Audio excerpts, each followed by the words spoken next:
Hello everyone. Hello, nice to see you. Now I bet you're wondering why it's taken me so long to actually get around to recording this. Let me just like lower the volume a tad bit. Maybe a tad bit more. There we go. I hope that this is good. So about that story. The first time I recorded this game, I did a very good take. I did it all in one take. And then I realized the game decided not to record the video.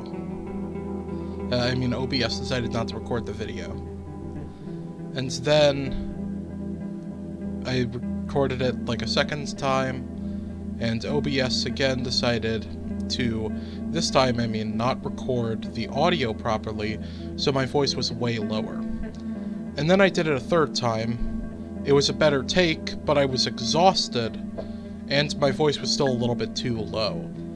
So this is the fourth take I've had to do with this, and I hope it goes well. So anyway, this is Yume Nikki 3D, a not really remake, but more a fan game of the classic RPGMaker game from 2003. I'm pretty sure that most people know what Yume Nikki is, especially if you're watching this video, so I'm not going to bore you with that.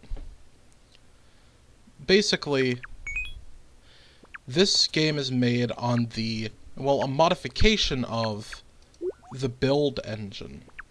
Yes, that build engine, by the way. The build engine that powered games like Duke Nukem 3D, Shadow Warrior, Blood, and a couple other games that most people don't like.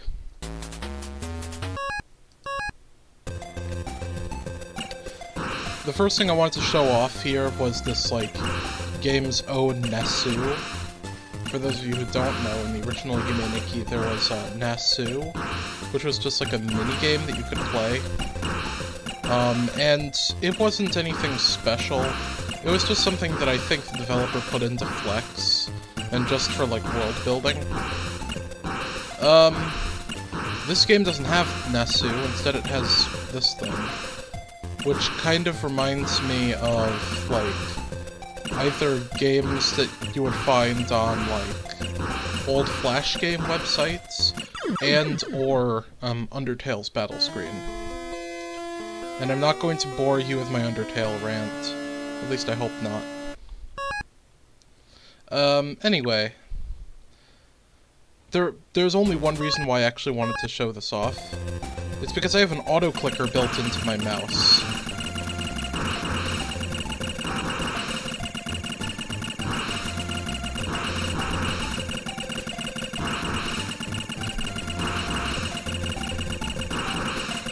So, yeah. I think you get the idea.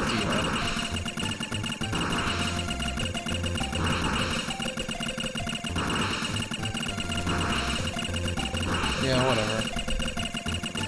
Just ends this. Ends my suffering. Anyway, with that being said, that's that. We can save here, and I've basically just shown everything around this room other than the bed. Much like in the original Yume Nikki, the bed is how you enter the dream world, and immediately we're opened into the skybox. The skybox of, broken glass, with, all of the different parts of it looking like, this massive structure. It reminds me of old Roblox skyboxes and backgrounds. It used to tile like that. Oh yeah, and one thing before we get any further, please do note this game contains a lot of content that might harm you if you have epilepsy. Please stay warned. Please view with caution. And with that, we start with this door. This is one of the many things which this fan game had that the original didn't. This, city street segment, which kind of reminds me of the city street from Yume Nikki Dream Diary. Much like in old school FPS games, strafe running is the best way to gain speed. That is, until you have the bike. And much like in the original, the bike is the most useful effect. This is something, however, which I really don't understand why the developer did. Why didn't you just make the player speed normally fast? The bike was used in the original kind of as a crutch to make up for the lack of speed that the original engine allowed, I think. This could have been a great way to, like, help make the game a bit more streamlined. I don't know. So as I showed off there, that was like a city area. Reminded me of the city area from Yume Nikki Dream Diary.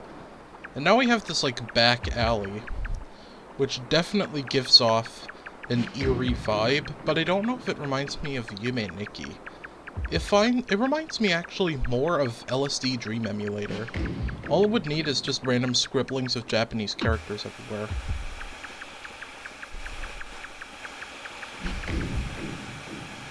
What's that?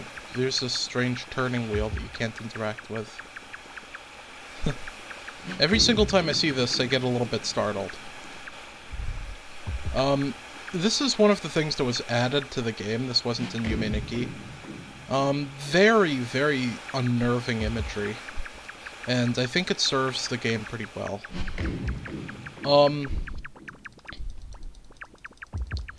This is a doorway that we can't access. It was probably going to be used for something, but the game was never finished. The last update came around in 2015, sadly. And the developer, I believe, is from Russia. And although it's a large country, I know of the current problems going on over there. I wish him the best, and I wish him safety. Regardless. Anyway, there are these metal chains, giant circles, and this dingy hallway. And that thing. It reminds me a bit of, like, Bowser Jr.'s clown car. Like, clown hover tank from Super Smash Bros. Whatever the fuck it is. It does fit with Yume Nikki's strange vibe, though. Definitely a bit more than Dream Diary, which I felt tried to go way too hard, and it wrapped around to being a game that went soft. A game that went so soft it didn't want to screenshot it. Oh! Well, welcome to this area. No, we should continue. Welcome to the Metamade Stairway. Or an Eye Palm Stairway.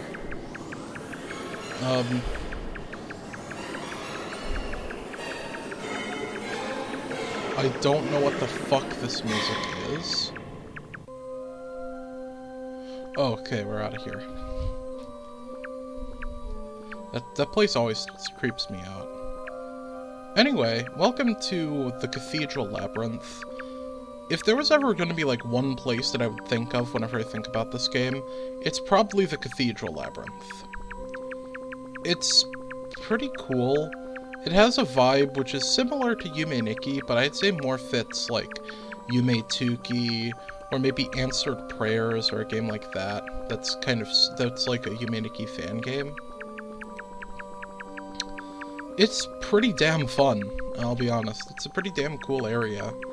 With all these, like, rising steps and, like, slopes. And I hope I'm not the only one who thought that that looks like Kyo-Kyo-kun. I can tell that the, creator of this game has pareidolia.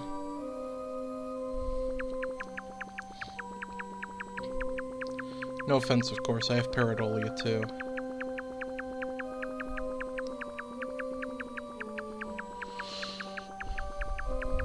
Oh, this guy, who looks like a rejected Doom sprite. We'll come back to him. Anyway, this is a pretty cool game. I like it overall. And I guess I should also mention the music. The music is taken from various different sources. Very little of it is original. For instance, I've been told by a couple people this is from Akira or Akira, or however you're supposed to pronounce it. I don't know, I'm not Japanese.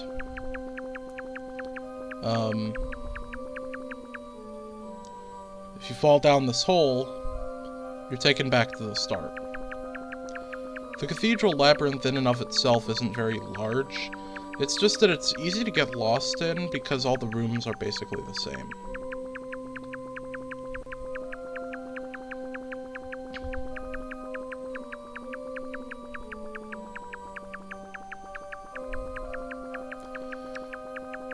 In general, I don't mind this fan project. Well, we're not going to go there just yet. I don't mind this fan project at all. When it comes to fan games, this one is definitely one of the most intriguing, solely due to the fact that it's not made on an RPGMaker engine. However, that being said, I honestly think that this game should have went one of two directions. It should have either stayed a complete fan game and not tried to do any original stuff from Yume Nikki and star like a completely original character, or it should have been more of a direct remake of Yume Nikki. It tries to do both, and I don't know if it's the best at doing either, but it's doing its best. And I can amends them for that. A good example, here's the FC World. Using some sprites that I think were unused in the final version of Yume Nikki. If I'm not mistaken, only one of these tree types was ever used. The FC World isn't actually very big, as you're going to see. I should also mention quickly the actual goal of the game. You might have seen it in, like, the title screen, or, like, intro, or whatever. You just need to get all 6 effects, yes, there are only 6, and 3 keys. The next effect we get is 8-bit. And if there's anything I'm going to say I'm not a huge fan of in this game, it would be what they did to the 8-bit effect. Instead of using the actual 8-bit sprite, they instead used this, or made this, and it looks really, really bad.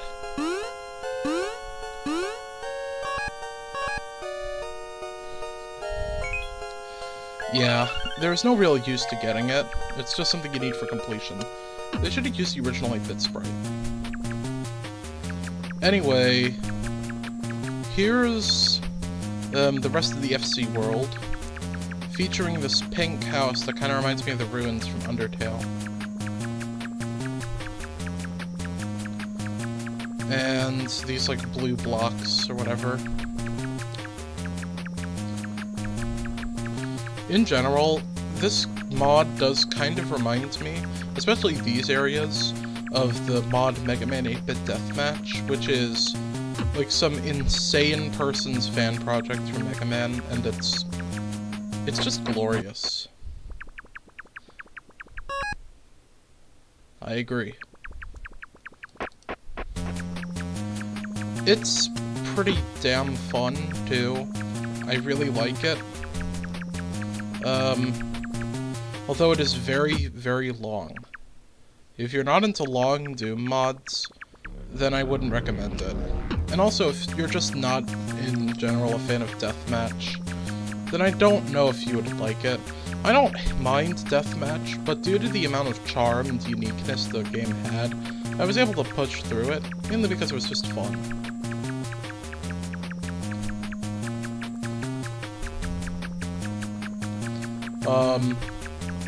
Yeah, the reason that we're going to FC World first, before we go on, is mainly because, well, it's just convenient. I believe that we've looked at all that we can, except for one thing, actually.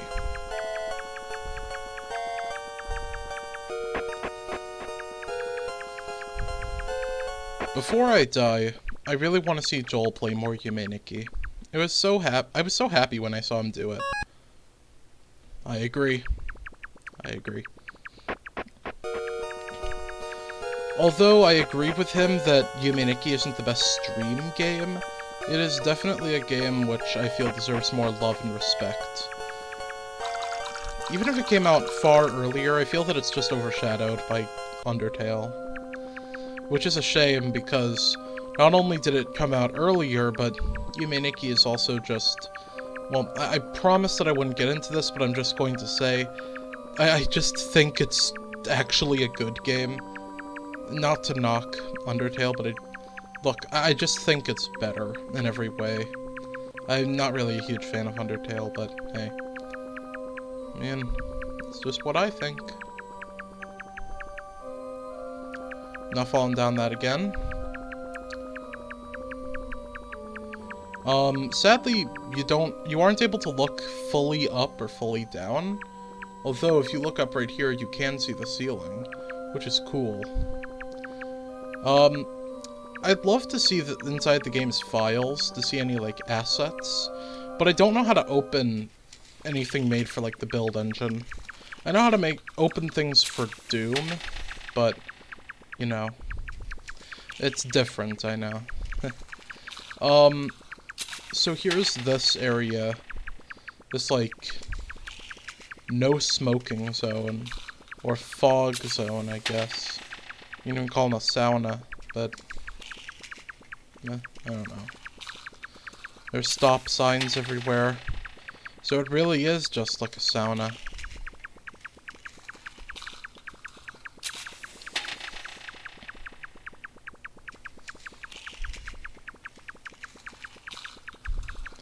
The reason we went there first is because this. In general, this mod is at its best when it's doing something completely original and isn't just trying to call back to Yume Nikki. I wish that there was more of this house to explore. This, like, apartment building. It has very ominous music, very strange imagery, these cool lighting effects, and these, like, wallpapers, which reminds me of the wallpapers in my grandma's condominium. And a clock that's too close to the floor. None of these doors we can open. Doors that are like this, we can. Oh yeah, something I should probably mention. A lot of the assets were taken from different build engine games. In particular, a build engine game called William Shatner's Tech War. William Shatner's Tech War is a really, really, really bad game. I would consider it to be amongst, like, the worst games ever made. But I'll put a pin in that for now, because until one of my more recent playthroughs, in fact the first one I recorded, I didn't know about this. In fact, I never knew about this room. It's like Matasuki Marionette. I know that it's Matasuki, not Matasuki. I'm sorry, I'm a filthy American. I always called her Matasuki. Sorry.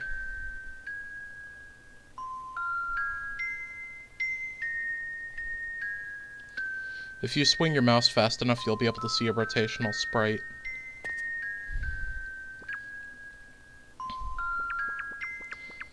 Which is cool, I guess. I assume this was put in so that you don't randomly swing your mouse too far and you randomly see Matasuki turn into Duke Nukem.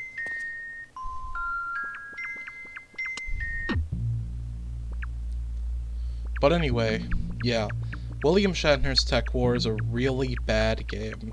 One of the worst games I think I've ever played. The other day I was looking at a list of the worst... suitcase. The other day I was looking at a list of the worst games ever made on Wikipedia. It was like this page dedicated to all the worst games ever made. I understand why that game wasn't on there, because it wasn't really infamous. But that game really ranks amongst the worst, like Bubsy 3D and games like it, and Superman 64 and stuff. So anyway, this area is another example of why I think that this would have worked better as a, like, fan game that didn't star Metasuki. This area really does not fit Yume Nikki, but it feels a lot like something from, like, LSD Dream Emulator.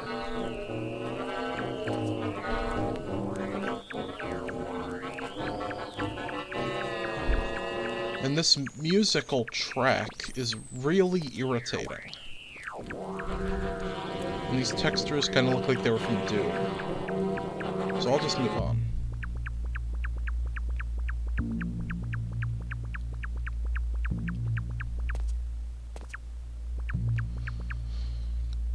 So, I think that's actually all we can do in the house. Again, I wish there was more to it.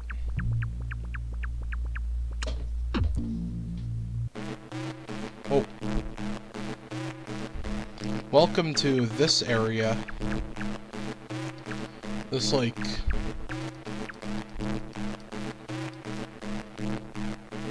I don't know, this penitentiary. Starring these guys. The Pirori, I believe they were called. Yeah, Pirori.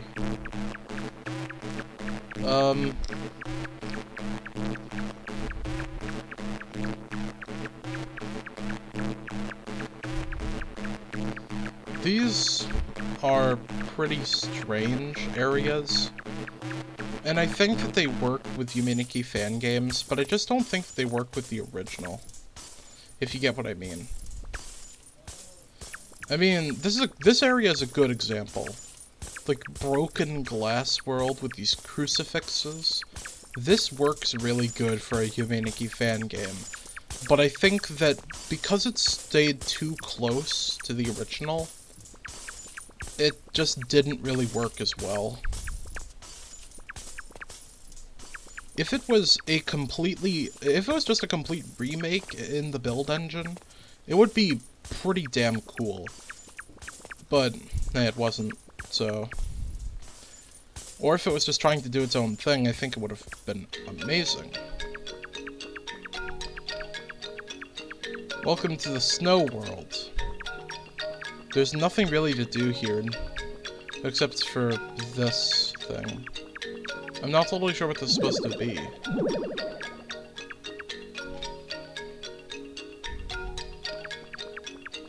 I don't know if that was ever in a Yume Nikki fan game or something. But, as I was alluding to much earlier, a lot of this game's assets are taken from Tech 4. Oh hey, Yuki Onna. Yuki Onna, of course, not being one of them. If you approach her, she flies away. So, that's that. I think that we've actually finished all we can do in that area. There are these, like, lanterns that I wonder if they're from, like, Shadow Warrior, because I know that game also used the build engine.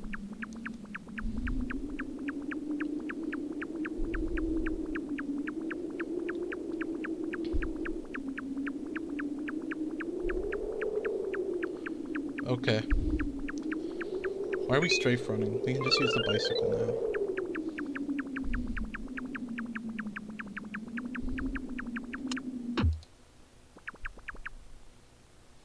With all of that being said, I guess I can talk about one thing, which is kind of sad about this project.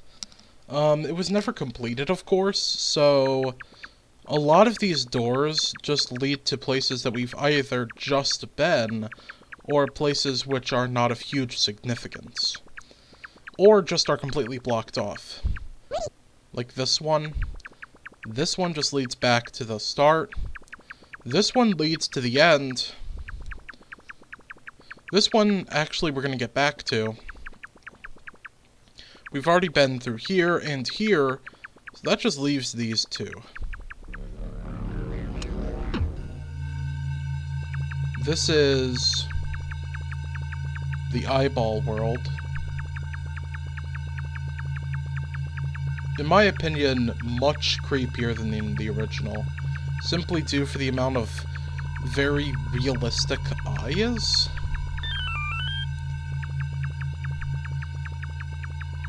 You know what these eyes kind of remind me of? They remind me of The Dawn Is Your Enemy from Adult Swim.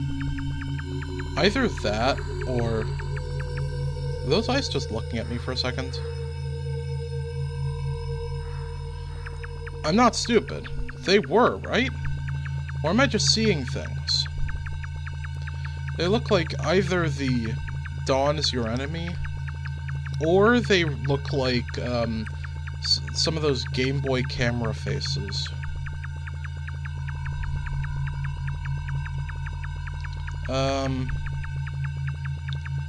There are also eyes following you along the floor, and the knife effect, which we just picked up. The knife effect from Yume Nikki. Everybody knows what the knife effect does. Use it to stab people. And anyway, here we continue along this, like, spiraling path. And this is an asset from Tech War. And after that, we make it to the spaceship, featuring many different pools of chemicals, including the most holy element of all, lean. Bask in the glory of the lean reactor core.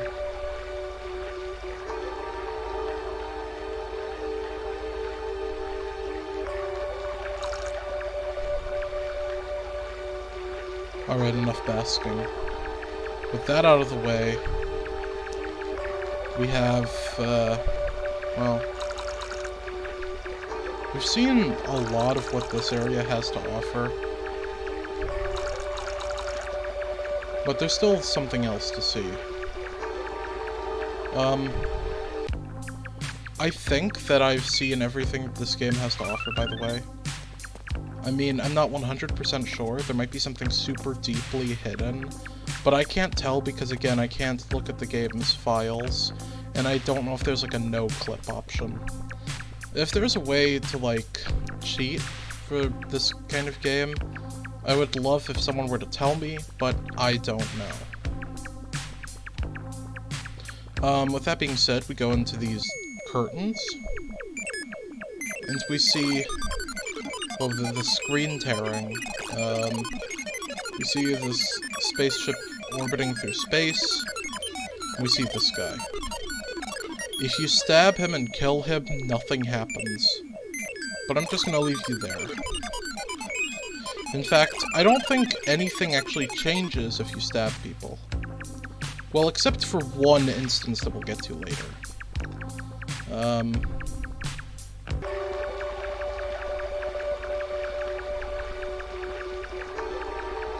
The lean pool. It's the pool of life.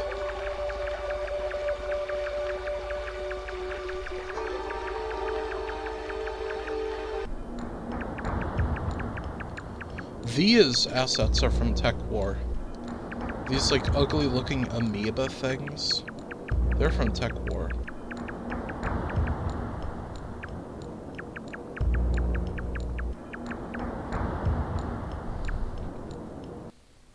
Why they would take inspiration from that game, I don't know. This is one of the areas in this mod, though, that I think is really good. It just made me wish there was more to it.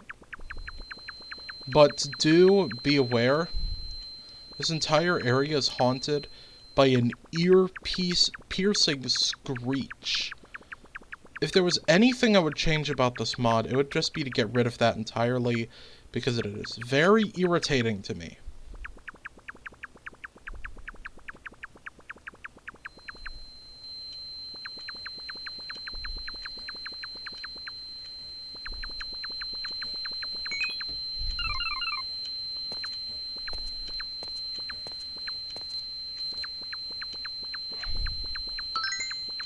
Anyway, we get another key,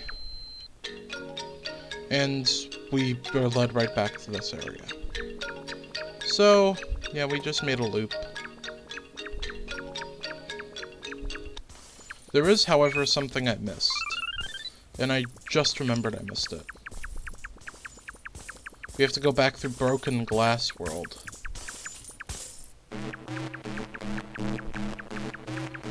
And also through Crime Alley.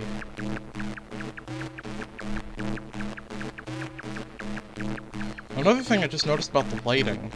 Never noticed this before. Metasuki looks bright here, then she's darker in these areas. I wonder if that was intentional or not. Weird thing with the lighting. Anyway, here we are. Oh, sorry. This is hell, basically.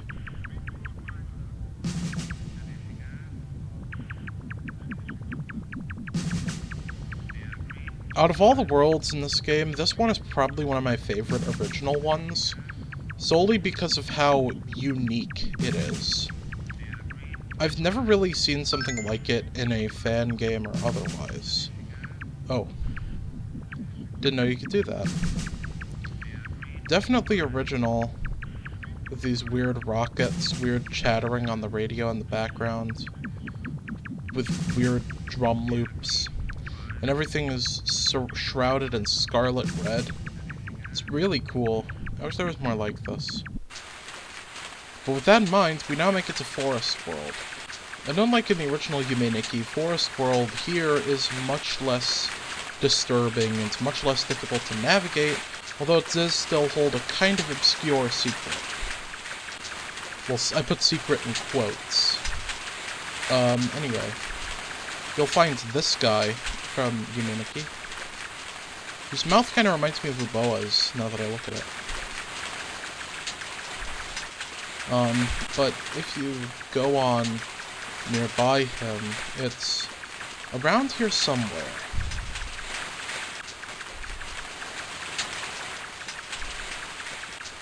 Here we are. Right here. We have more things, I think they're from Tech War. And we have another effect, Blindfold. Blindfold, it just turns off all the music and makes everything invisible. So you can't see anything. I imagine that that was going to be used for something else, but in the game's development, they didn't. The person who made this wasn't able to. So, yeah.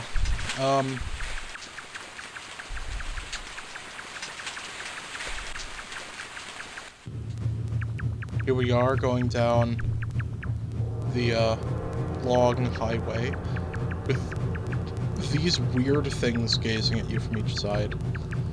They always startle me. They kind of remind me a bit of the Floyag from Yume Nikki, but like a fish that you're looking at from the front.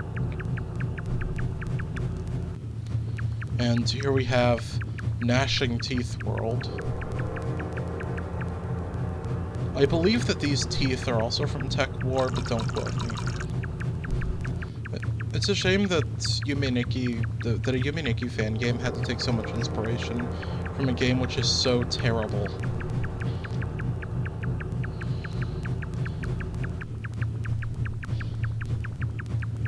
But overall, this area just feels like another Yume Nikki-ish area. And now that we're down here, we're back in the sewer systems. So, yeah. This game is quite short, if you couldn't tell. Now it's time for me to wake up.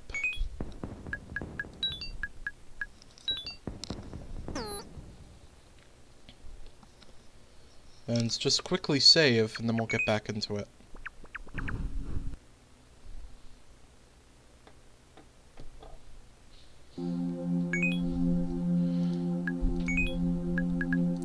I quite like this. I wish that there was more to this game. But yeah, we have 2 more things we can get. No, 2 more effects. And they're both accessed through this area, which is kind of sectioned off from the rest of the worlds. This world, the rest of them kind of interconnect, but this one is kind of its own thing. These weird shapes. This is one of the rooms I was talking about with epilepsy, so please be cautious when viewing this. Well, I mean, this one is probably going to trigger epilepsy, but it was the next room with these, like, glowing floor tiles. Yeah. If there is any criticism I'll give this mod, just don't have these glowing, flashing tiles. They're really irritating, even to me.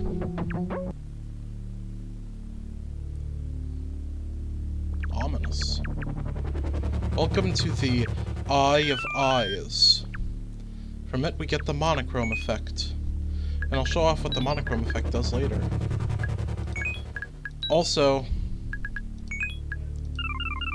somebody probably... I don't know if I pointed this out, I don't remember. But yes, some of these effects were not used in-game. The 8-bit effect is not the actual 8-bit sprite from Yume Nikki. So... there's that.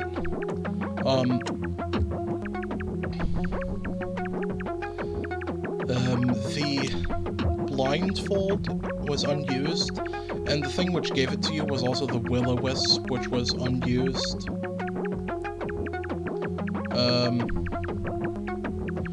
And as well, the monochrome effect was unused, but it isn't the same, and we'll get to that. I doubt that the monochrome effect is going to be used the game this way uses it. Anyway, welcome to Piano World.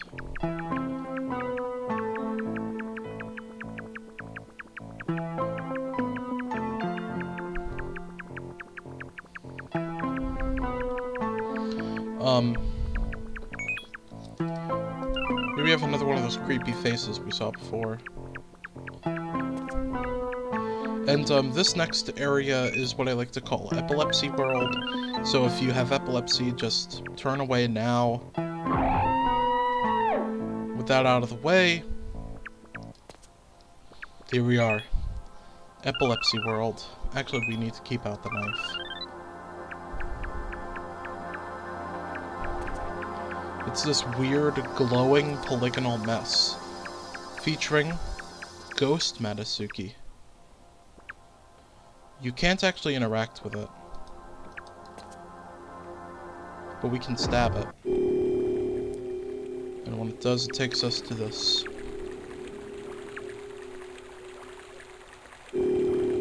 Dark hellscape.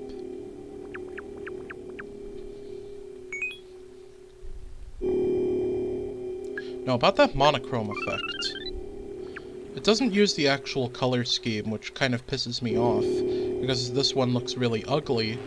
However, it uses the sound effects from the giant block maze, and also the the actual usage of it is from the hand-eye, or metamode.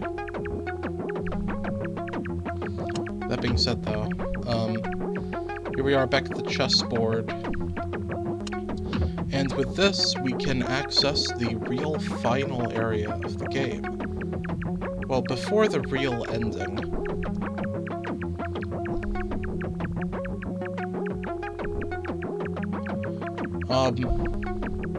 I was also going to review, or at least show off the isolated version, which is basically just a short story which takes place after this game. I would have loved to have shown that off, and I did in my earlier recordings, but it's getting really late, and in all honesty, I've tried to record these way too much, so I would prefer to just have one good recording, instead of 20 bad recordings.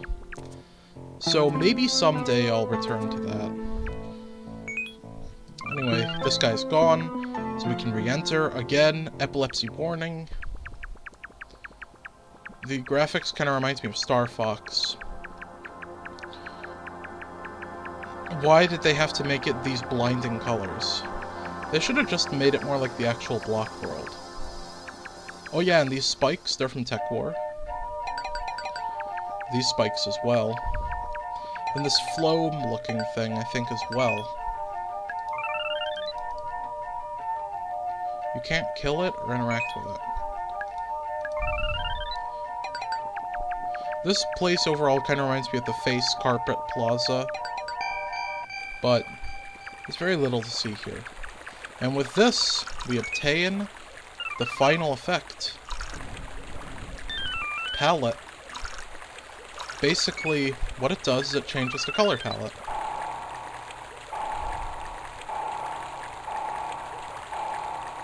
And thus, we have access to the most precious gift of all, the Lian Pool.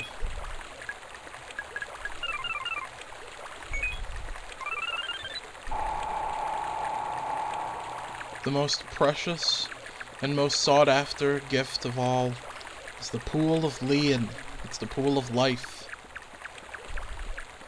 And there's nothing else to see here. And with that, we can just go in. And we have Paniko's house. If you know anything about this game, you know what's coming up next. So, I should just show off cool shadow effects. They look pretty nice. And also, I like how they gave the side of the wall a new texture. Yeah, the encounter rate is much higher.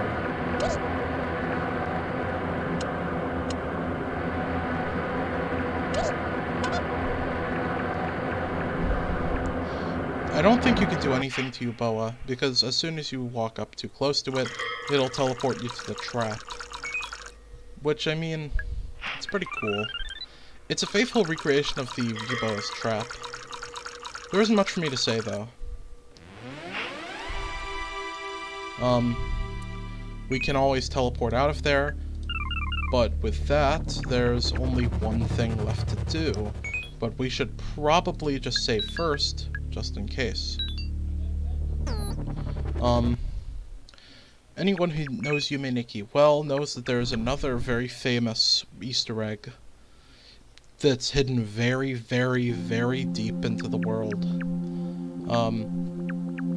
And it stars a very famous and well-loved character. Unfortunately, it isn't as cool as you might think. Here's Masada.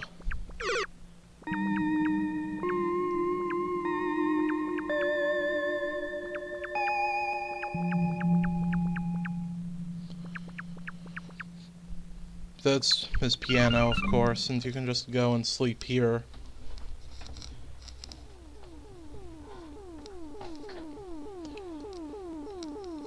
And after a while, you'll hear the ship crashing. And, yes, this room does look like Among Us.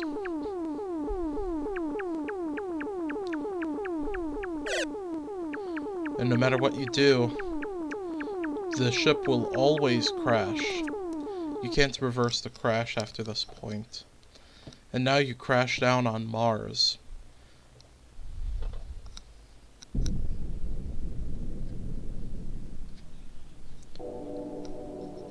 And Masato wakes up Metasuki as she's unconscious, I suppose.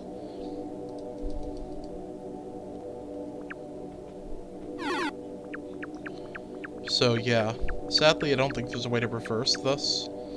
And when we go outside, we see something that's kinda sad. You can't go any further.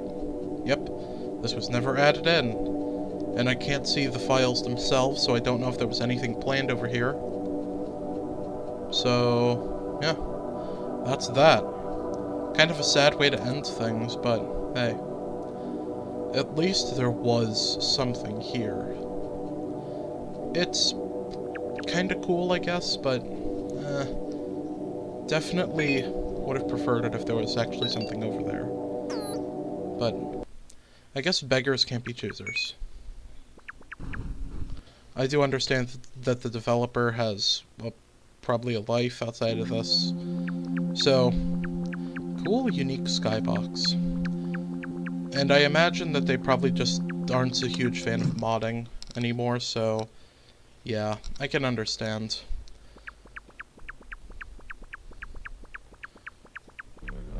I hope that they're happy, though. I hope that they're living well. And here we are. This is the final area. All that's left to do is to just finish the game. There's nothing in those areas, by the way.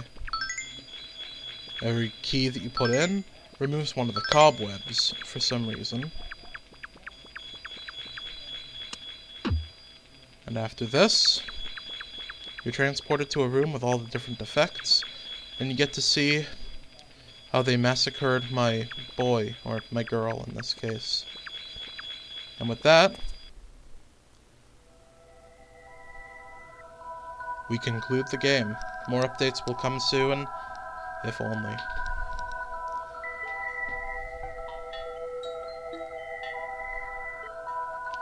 So I'd like to thank you all for watching, and I'm very sorry that this took so long to produce.